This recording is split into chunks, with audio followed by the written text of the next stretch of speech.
I want to look briefly at the role of the board and what is expected broadly of the board. Look, the board's role is obviously to drive the strategy, to formulate the strategy with input, of course, from the leadership team, what have you, in NPB. But they have to balance that performance with conformance, other words. So how do we achieve these strategic goals? How do we deliver the returns? How do we deliver on the growth? How do we also manage that with the compliance that's expected, and making sure we work within those boundaries that we talked about before, the societal standards, if you like.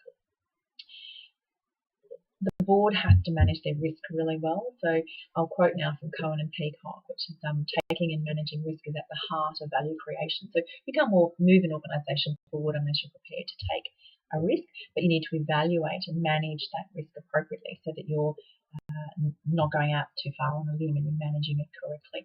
The board needs to do that every single day. So when they look at decisions that they're taking, they will look at the broader view. They will manage the expectations of all the various stakeholders and moving it forward. But balancing, again, it's all about that balance, making sure they don't cross that line.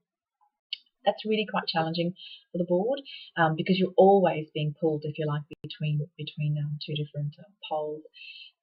I've listed there a couple of board challenges, and there's certainly more detail that you can go to on this, but you've got to be knowledgeable of the business in order to meet some of your responsibilities, but also to just understand what's happening and formulate strategy.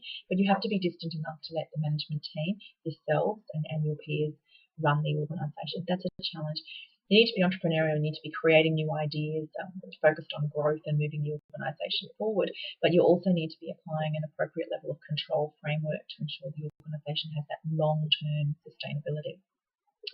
You have to look at the short-term goals. So am I delivering an appropriate return to my shareholders? Am I delivering on this year's profits? We know what the analysts can do in the market and what they can say about an organisation. So we're very conscious of, the board needs to be very conscious of how that's being reported in the short term, but have to be focused on the long term. Our strategy that we set within the board is around a 5-year term. So you need to always be focused on that long-term strategy. So again, there's a little bit of a balance that needs to take place and a bit of a challenge there for the board.